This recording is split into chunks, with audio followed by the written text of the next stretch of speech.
기도하심으로 피우다 시작하겠습니다. 하나님 감사합니다. 오늘도 말씀 앞에 섭니다. 주님, 새 날을 주시면 우리에게 이와 같은 말씀으로 부르신 은혜가 무엇인지 오늘 우리가 말씀을 통해서 더욱더 철저히 깨닫게 하시고, 오늘도 이 아름다운 세상, 그 모든 세상을 통해서 선포하시는 하나님의 음성을 듣고 그것을 뛰어넘어 우리에게 말씀으로 직접 계시하시는 주의 말씀을 통하여 우리에게 말씀하시는 하나님을 깨닫고 체험하고 느끼는 오늘이 되게 하여 주시옵소서. 감사합니다. 예수님의 이름으로 기도드립니다. 아멘. 네, 오늘 저희가 함께 살펴볼 말씀은 시편 19편 말씀입니다. 시편 19편 1절에서 14절까지 말씀 함께 살펴보겠습니다. 하늘이 하나님의 영광을 선포하고 궁창이 그의 손으로 하신 일을 나타내는도다. 날은 날에게 말하고 밤은 밤에게 지식을 전하니 언어도 없고 말씀도 없으며 들리는 소리도 없으나 그의 소리가 온 땅에 통하고 그의 말씀이 세상 끝까지 이르도다. 하나님이 해를 위하여 하늘에 장막을 베푸셨도다. 해는 그의 신방에서 나오는 신랑과 같고 그의 길을 달리기는 기뻐하는 장사 같아서 하늘 이 끝에서 나와서 하늘 저 끝까지 운행하며 그의 열기에 피할 자가 없도다. 여호와의 율법은 완전하여 영혼을 소성시키며 여호와의 증거는 확실하여 우둔한 자를 지혜롭게 하며 여호와의 교훈은 정직하여 마음을 기쁘게 하고 여호와의 계명은 순결하여 눈을 밝게 하시도다.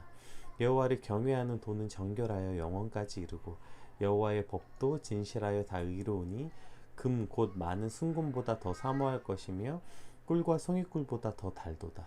또 주의 종이 이것으로 경고를 받고 이것을 지킴으로 상이 크니이다. 자기 허물을 능히 깨달을 자 누구리요. 나를 숨은 허물에서 벗어나게 하소서. 또 주의 종에게 고의로 죄를 짓지 말게 하사 그 죄가 나를 주장하지 못하게 하소서. 그리하면 내가 정직하여 큰 죄가를 벗어나겠나이다. 나의 반석이시오 나의 구속자이신 여호와여, 내 입의 말과 마음의 묵상이 주님 앞에 연락되기를 원하나이다. 아멘. 네, 오늘 저희가 함께 살펴볼 말씀은 이제 그 시편 가운데서도 그 가장 뛰어난 서정시다라고 말할 만큼 가장 위대한 시이며 세상에서 가장 뛰어난 서정적인 시이다 라고 평가될 만큼 아주 유명하고 찬사를 많이 받는 시이기도 하고, 또 오늘 말씀을 통해서 그 무신론자들에게 그것을 반박할 수 있는 가장 어떤 성경에서 드러나 있는 어떤 최고의 어떤 말씀이다라고 표현되기도 합니다. 어쨌든 이러한 여러 가지 특징들을 가지고, 그래서 오늘 구절이 굉장히 많이 들어본 말씀들, 유명한 말씀들이 많이 있죠. 오늘 그 말씀을 전체 문맥 속에서 한번 같이 살펴보겠습니다. 오늘 이 시편 19편은 총 두 가지 단락으로 이루어졌는데요. 1절에서 6절은 그 감동적 언어로 자연 가운데 드러난 하나님의 영광을 노래하고 7절에서 14절까지는 하나님의 율법에 대해서 찬양하는데요. 그 하나님의 율법에 대한 그 절대적 의존과 헌신을 주제로 삼고 있죠. 그래서 어떠한 학자들은 이게 원래 두 편으로 나눠져야 된다. 1절에서 6절은 그렇게 하나님의 영광을 노래하는 찬양시이고, 그리고 7절에서 14절은 율법에 관련된 지혜의 시로 원래는 두 편으로 구분해야 된다라고 말하는 사람들도 있지만, 그러나 이 전반부나 후반부 모두 그 하나님의 영광을 찬양하는 그 한 가지 주제 가운데 있고, 이것보다 더 큰 주제는 뭐냐면 1절에서 6절, 그러니까 우리가 흔히 이걸 일반 은총과 특별 계시라고 말하죠. 모든 자연 세계의 모든 피조물을 느낄 수 있는 하나님이 모든 피조물에게 동일하게 말씀하고 계신 이 베풀어 두신 자연, 이것을 우리가 일반 은총이라고 말하고, 특별 계시는 즉 하나님의 말씀을 특별 계시라고 말하죠. 이 두 가지 측면에서 오늘 본문을 구성하고 있기 때문에 이건 사실 한 장으로 보는 것이 맞고, 그래서 이제 대부분 성경들이 이것 한 장으로 구성하고 있는 것입니다. 우리 1절 말씀을 한번 같이 살펴볼까요? 1절. 하늘이 하나님의 영광을 선포하고 궁창이 그의 손으로 하신 일을 나타내는도다, 이렇게 이제 시작하고 있는데요.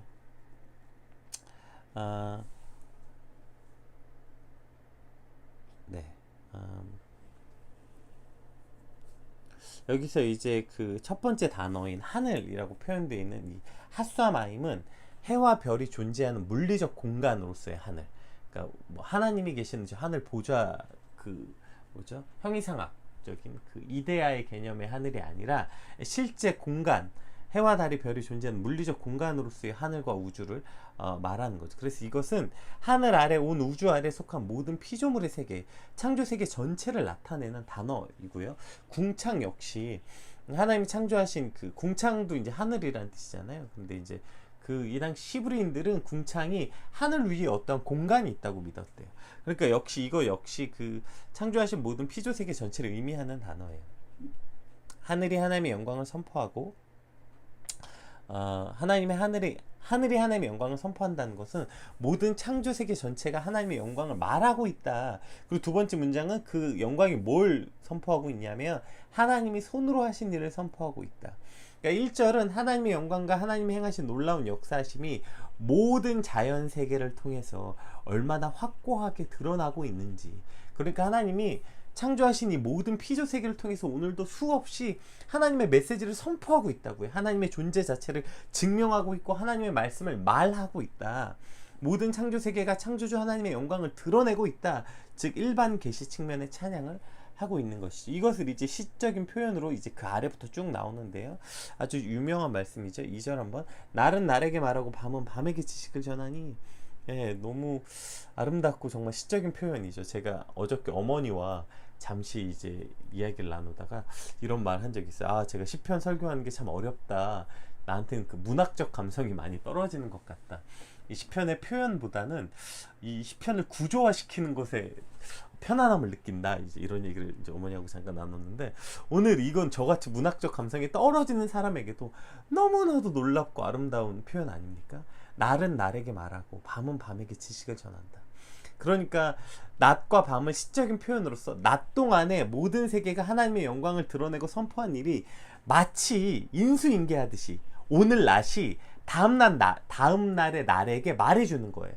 오늘 하나님의 영광이 얼마나 대단했는지, 그 영광이 얼마나 오묘하고 신묘한지를 오늘 낮이 내일 낮에게 인수인계하고 마치 전달해 주듯이, 마치 제자가 그 제자에게 스승이 제자에게 그 자신의 어떠한 것들을 차근차근 설명해 주듯이, 그렇게 날이 날에게 말해서 하나님의 영광이 모든 날에게 전달되고, 밤은 밤에게 그 하나님의 놀라운 창조 세계의 지식을 전달해서 밤은 밤에게 또 이것을 전달하고 있다는 것이죠.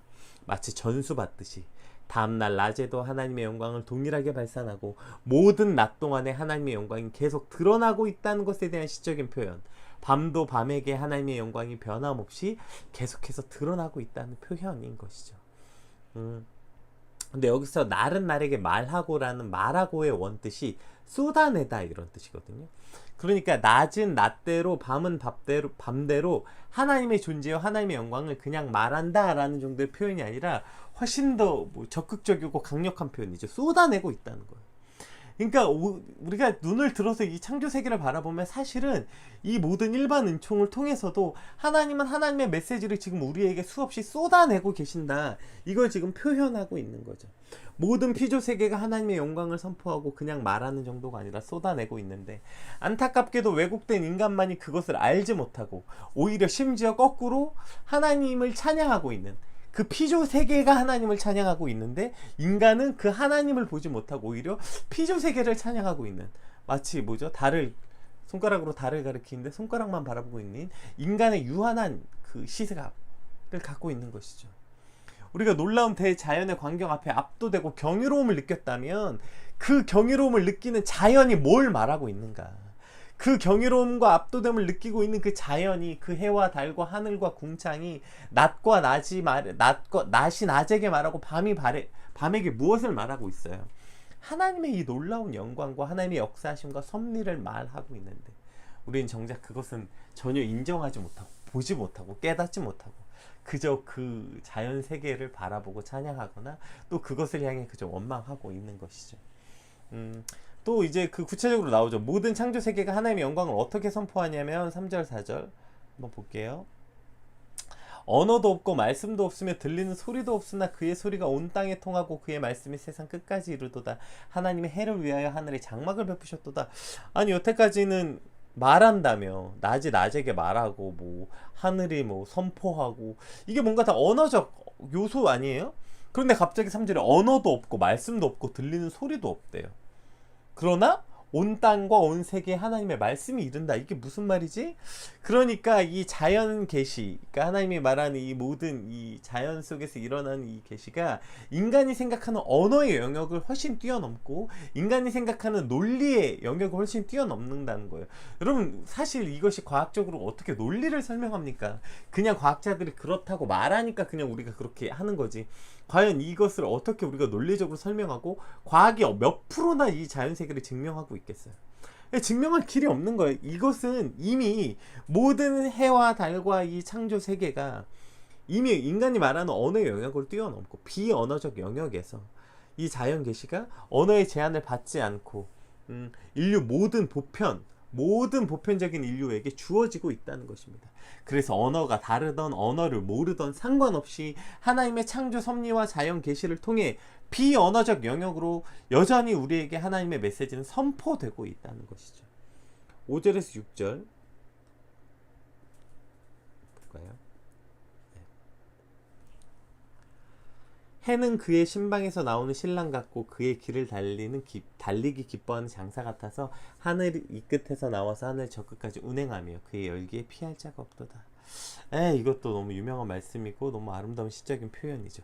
해가 뜨고 지는 모습을 어떻게 이렇게 표현할까요? 해가 뜨고 해가 운행하는 것을 지금 이렇게 표현하고 있는 거예요. 해를 우리가 근데 첫 번째 여기서 해로 표현하고 있는 여러 창조 세계의 피조물이 있는데 왜 해를 말할까요? 이게 바로 피조물 세계의 대표격이 태양이죠. 그러니까 우리가 잘 아는 것처럼 사실 해만큼 중요하다고 여기는 게 없잖아요.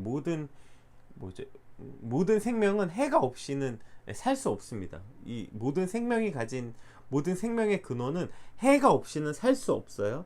그리고 이제 그래서 태양계라고 부르잖아요. 과학과 우주의 중심을 태양으로 설명하고 있고, 그리고 특별히 여기서 또 해를 언급한 것은 그 당시에 그래서인지 태양을 대부분의 우상으로 섬겼어요. 그 우상의 대표적 상징이 바로 해였기 때문이죠. 그러한 해조차 하나님의 피조물이라는 사실을 선언하고 하나님의 영광을 찬란하게 드러내고 있다. 그래서 지금 해를 말하고 있는 것입니다. 그런데 그 해가 뜨고 이동하는 이 과정을 마치 신방에서 나오는 신랑의 얼굴같이 해가 떠오르는 걸 그렇게 시적으로 표현하고 있고, 또 지평선상을 향해서 매일 찬란하게 떠오르는 태양이 신랑이 마치 그 신방에 오는 신랑, 그 신부가 기다렸다가 그 신랑이 오는 기쁨처럼 그 태양이 그렇게 떠오르고, 서쪽 지평에서 이제 서쪽 지평을 향해 이동하는 움직임이 마치 달리기를 기뻐하는 장사 같다. 누구도 사실 그 해가 움직이는 걸 막을 수 없지 않습니까? 누가 해가 움직이는 걸 잠시라도 멈출 수 있겠어요? 그러니까 그 지속적으로 운행하는 태양의 영광스러움을 통해 하나님을 지금 찬양하고 있는 것이죠. 또 6절에 그 태양의 열기를 피할 자가 없다는 것은 이 땅의 태양의 영향력, 그러니까 온 인류에 이제 해가 미치는 영향력인 것 같이 하나님의 일반 계시, 즉 하나님을 믿지 않고 하나님을 알지 못한다고 말하는 모든 인간에게까지 예외 없이 그 해가 영향력을 미치는 것처럼 하나님의 영광 역시 그 모두에게 그 영광이 드러나고 있다. 이렇게 말하고 있고요. 특별히 C.S. 루이스는 오늘 본문을 이 구절을 태양이 낮에게 하늘을 주관하듯이, 그러니까 태양이 낮에 하늘을 주관하듯이 여호와 하나님의 율법이 인생을 주관해야 된다라는 메시지를 전달하는 것으로 이해했습니다. 태양 없이 지구상의 모든 생명체가 존재할 수 없듯이 하나님의 계시의 말씀이 없으면 참된 생명도 없다. 이것을 이제 7절부터 말하고 있잖아요. 이제 6절까지는 이 일반 은총, 자연 계시를 말하고 있고, 이제 7절부터 10절까지는 하나님의 율법, 이 특별 계시에 관한 말씀. 그래서 그것을 연결하는 그 중간 도입구로 이 6절이 사용됐다. 이렇게 말하고 있습니다. 어쨌든 1절에서 6절은 결국 모든 자연 세계가 인간이 가진 언어적이나 논리적 영역을 아득히 뛰어넘는 하나님의 영광을 늘 선포하고 하나님의 창조 섭리를 쏟아내고 있다는 겁니다. 오늘도. 그리고 우리는 이것을 일반 은총이라고 말합니다. 즉 모든 세계가, 모든 우주 만물이 하나님의 메시지를 선포하고 있다는 거예요. 그것이 인간의 그 이해의 영역을 뛰어넘고 인간의 언어의 영역을 뛰어넘는 비언어적 영역으로서 모든 논리의 영역을 뛰어넘어 모든 인류, 모든 피조 세계는 그래서 하나님의 일반 은총을 통해 하나님을 느끼고 하나님을 깨달을 수 있다는 것입니다. 우리 7절에서 10절 말씀 한번 같이 이건 한꺼번에 살펴볼게요. 여호와의 율법은 완전하여 영혼을 소성시키시며 여호와의 증거는 확실하여 우두는 자를 지혜롭게 하며 여호와의 교훈은 정직하여 마음을 기쁘게 하고 여호와의 계명은 순결하여 눈을 밝게 하시도다. 여호와를 경외하는 도는 정결하여 영원까지 이르고 여호와의 법도 진실하여 다 이루오니 금 곧 많은 순금보다 더 사모할 것이며 꿀과 송이꿀보다 더 달도다. 이것이 바로 하나님의 말씀, 즉 율법이라는 것이죠. 그러니까 하나님의 말씀 7절에서 하나님의 말씀은 율법은 완전하다로 시작되거든요. 여기서 완전하다는 의미는 소극적으로는 어떠한 결함도 없다 이런 뜻이고, 적극적으로는 필요한 모든 것을 충분히 가지고 있다, 즉 자기 충족성, 이것이 완전하다는 뜻이에요. 그러니까 이미 완전해서 자기가 충족해서 어떠한 것이 필요 없는 상태가 자기 충족성, 완전한 상태인 것이죠. 여호와의 율법이 그렇게 결함도 없고 부족함도 없는 완전한 상태다라고 선포하고 있어요. 그러니까 우리가 사실 1절에서 6절에서 자연 계시는 물론 그 자체로 영광스러움과 놀라운 위엄을 가지고 있죠. 그래서 우리가 자연을 보면서 진짜 하나님의 이 놀라운 창조 세계를 보면서 놀라운 찬양이 그냥 절로 나오지 않습니까? 아직도 기억나요. 저희 네팔에서 안나푸르나에 해가 딱 뜨는 그걸 보는 순간 다들 막 그 경이로움에 압도돼서 그곳에서 뭐죠?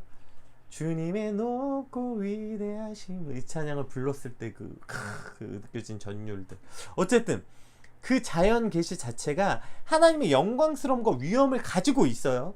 그러나 그것 자체로 구원의 길을 제시할 수는 없는 거예요. 자연을 통해서 우리가 그 영광, 자연에 드러난 하나님의 계시를 통해서 우리가 구원에 이르를 수는 없는 거예요. 이 모든 자연 세계가 하나님의 영광과 위엄을 포함하고 있지만 그 자체로는 구원의 길을 온전히 제시할 수 없기 때문에 자연 계시는 자기 충족성을 가지고 있지 않아요. 따라서 자연 계시는 완전할 수 없습니다. 무엇만 완전해요? 하나님의 말씀, 즉 하나님의 특별 계시, 하나님의 율법만이 완전함을 가지고 있는 거죠. 그래서 7절 이하에 뭐라고 말합니까? 7절부터 여호와의 증거는 확실해서 우둔한 자를 지혜롭게 하고 여호와의 교훈이 정직해서 마음을 기쁘게 하고 눈을 밝게 하고, 그리고 그 하나님의 법도는 진실해서 의롭다. 그러니까 이 특별 계시, 그러니까 지혜롭고 기쁘고 눈을 밝게 하고 의로움, 이 모든 것이 하나님의 말씀을 통해서만 소성케 된다는 거, 그것이 북돋아서 다시 살게 하는, 부흥케 되는, 다시 살게 하는 능력은 자연 계시는 없는 거예요. 그건 그냥 제시만 할 뿐이고, 그것을 통해서 진짜 우리를 소성케 되는 것, 다시 살게 하는 능력은 오직 말씀에만 있다는 것입니다. 이것이 특별 계시가 갖고 있는 의미이죠. 그래서 이사야 40장 8절에 이렇게 말하고 있죠. 우리가 잘 알죠. 풀은 마르고 꽃은 시드나, 풀과 꽃, 이 모든 것이 다 자연 계시 아닙니까? 풀은 마르고 꽃은 시드나 우리 하나님의 말씀은 영원히 서리라 하라. 이 모든 자연 계시가 사라지고 없어질지라도 오직 주의 말씀만은 영원하시다, 이렇게 말하고 있는 것이죠. 그러니까 이 자연 계시보다 특별 계시가 훨씬 더 중요한 가치를 가지고 있다는 말씀인 것은 물론이거니와 그저 중요하다는 가치의 의미 정도가 아니라 그 정도를 넘어서서 결국 자연 계시도 뭘 말하고 있는 거예요? 계속 제가 말하고, 이 모든 자연 세계가 메시지를 선포하고 있다 그랬잖아요. 이 메시지가, 선포된 메시지가 뭐예요? 이것이 바로 하나님의 특별 계시, 하나님의 말씀을 이 자연 계시가 선포하고 있는 것 뿐입니다. 그러면 그 원어, 실제 특별 계시인 하나님의 말씀만큼이나 더 능력 있는 건 없겠죠. 당연히 그래서 그 하나님의 말씀만이 우리를 소성케 한다는 거예요. 8절부터 10절까지는 어떻게 우리를 소성케 하는지 말하고 있는 거 아닙니까? 우리의 마음을 기쁘게 하고, 우리의 순결하고 눈을 밝게 하고, 우리의 영혼까지 이르게 하고, 그리고 우리의 법도 진실해서 의롭게 하는, 이 모든 우리의 영혼을 소성케 하는 능력은 오직 하나님의 말씀에 있다는 것입니다. 자, 그런데 문제가 뭐예요? 안타깝게도 그런데 우리가 이 자연의 이치를 훨씬 더 중요하게 여기지 않아요. 여러분, 우리가 아침에 눈 떠서 해가 뜨고 지는 걸 의심하는 사람이 있습니까? 누군가에게 가서 야, 오늘 해가 안 떠. 야, 오늘 해가 이렇게 뜨지 않고 이렇게 움직이지 않아. 오늘은 밤이 오지 않아. 물론 백야 쪽에서는 밤이 오지 않죠. 그러나 우리가 일반적 자연 계시 안에서 일어나는 이 어떠한 자연의 원리와 법칙은 진리로 믿는다고요. 절대로 변하지 않는 완전한 것으로 확고하게 믿고 살잖아요. 그래서 심지어 그것을 예측하는 일기예보마저도 매일매일 아침에 검색해서 그걸 보고 우리 삶의 방식을 결정하는 거 아닙니까? 아, 오늘 비가 오니까 어떻게 살아야지? 아, 오늘 해가 많이 떴으니까 어떻게 살아야지? 그러니까 이 자연 계시를 통해서 그것을 진리로 믿고 살아갔는데, 하물며 하나님의 말씀은 그 자연 계시보다 더 영원 불변한다는 것을 믿는다면 우리의 삶의 방식이 어떠해야 될까요? 우리가 자연 계시를 통해서 드러난 것을 통해서 우리의 삶의 모든 방식을 결정하면서 과연 하나님의 말씀은 우리가 그러한 가치를 두고 있는 것입니까? 우리가 하나님의 말씀을 묵상함으로 그 말씀을 통해 내 모든 삶을 움직이고 그 말씀을 통해 내 모든 하루의 삶을 결정하고 있는 것입니까? 모든 자연은 하나님의 위대함을 품고 메시지를 선포하지만 그 모든 것은 사그라지고 없어집니다. 하나님이 이 땅 가운데 다시 오시고 이 땅을 심판하실 때 그 모든 자연은 사라지고 소멸됩니다. 뭐만 남아요? 하나님의 말씀만 영원히 남게 되는 것입니다. 아멘. 그러면 우리는 무엇을 따라 살아야 되는 것입니까? 우리가 무엇을 쫓아 살아야 되는 것입니까? 우리는 무엇을 바라보고 살아야 되는 것입니까? 우리가 그렇게 계시된 그러니까 요즘에 사실 이 일반 은총에 대해서 너무 가치가 평가절하되어 있다. 그래서 말씀도 중요하지만 일반 은총을 통해 하나님을 느끼는 거 중요하다. 막 그래서 뭐 자연을 묵상해서 그곳에 계신 하나님의 숨결을 느끼고 뭐 이러한 프로그램도 있다고 해요. 아, 중요합니다. 자연을 통해 하나님을 느낄 수 있어야죠. 느끼죠. 그러나 그것이 하나님의 말씀을 대체할 수는 없는 거예요. 아까 말했죠.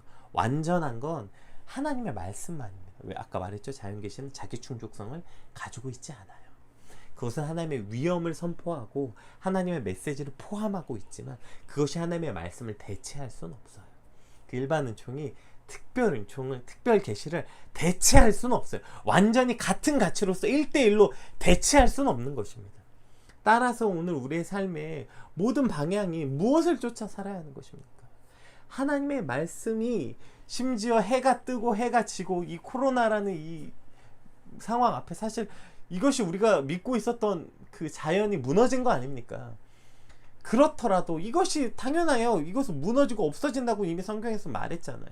근데 뭔 영원한 거예요? 하나님의 말씀이 영원한 거 아닙니까? 따라서 우리의 모든 삶의 방식이 그 말씀을 따라 말씀을 쫓아 말씀을 의지하는 삶이 돼야 하고, 10절은 그래서 이렇게 말하고 있죠. 10절 한 번만 더 읽어볼게요.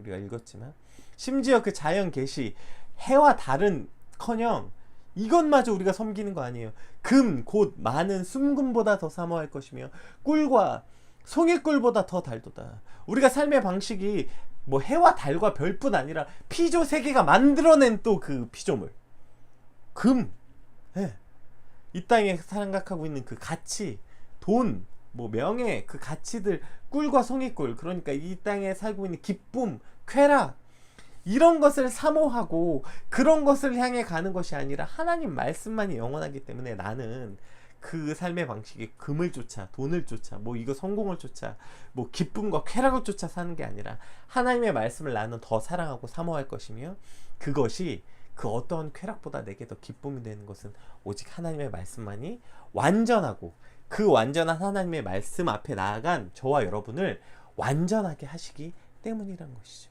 이것은 오직 하나님의 말씀만 우리를 소성케 하는 것, 그러니까 우리를 기쁨으로 초청하고 우리의 눈을 밝게 하고 우리를 지혜롭게 하고 우리를 순결하게 하고 우리를 의롭게 하는, 우리에게 실제적 영향을 끼쳐서 우리를 소성케 하는 것, 소성케 한다는 것, 우리를 완전하게 하는 것, 오직 하나님의 말씀뿐이라는 것입니다.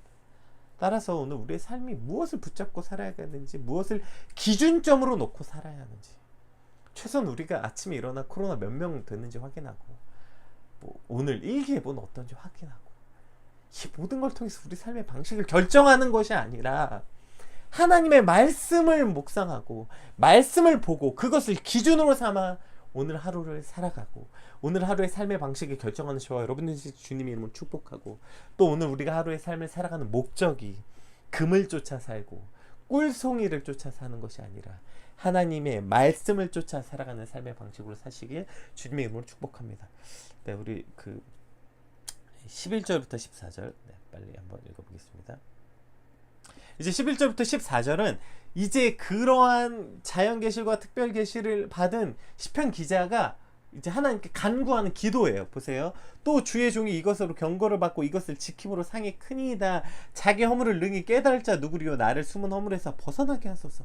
또 주의 종에게 고의로 죄를 짓지 말게 하사 그 죄가 나를 주장하지 못하게 하소서. 그리하면 내가 정직하여 큰 죄가를 벗어나겠나이다. 나의 반석이시요 나의 구속자이신 여호와여, 내 입의 말과 마음의 묵상이 주 앞에 연락되기를 원하나이다. 아멘. 네, 이게 또 아주 유명한 찬양 그 가사 중에 하나죠. 그러니까 지금 이 뭐죠? 지금 이 하나님의 일반 은총을 통해서 계시된 하나님, 또 뭐죠? 그 온 우주와 이걸 통해서 계시된 하나님의 말씀, 또 하나님이 직접 말씀하신 특별 계시의 그 말씀하신 하나님, 그 하나님을 이제 하나님의 음성을 들은 자들은 그래서 당연히 어떻게 해야 됩니까? 어떻게 이 말씀대로 살 수 있는 것입니까? 네, 우리의 힘으로 할 수 없기 때문에 간구하는 것입니다. 하나님, 내가 간구합니다. 하나님, 내가 하나님께 기도합니다. 그러므로 우리가 아까 이야기했던 말씀으로 사는 삶이 되게 하여 주시옵소서. 따라서 이러한 간구의 중요성, 그래서 그 모든 것이 하나님 앞에 살아갑니다 라고 말하고 있는 거죠. 그리고 맨 마지막 절에 뭐라고 말해요? 이제 나의 모든 입술의 말과 마음의 묵상이 하나님께 연락되길 원합니다. 이게 뭐예요? 우리가 흔히 말하는 삶의 예배. 그러니까 나의 입술의 고백이, 하나님 오늘 내가 주님 이렇게 살길 원해요 라고 지금 기도한다고 했잖아요.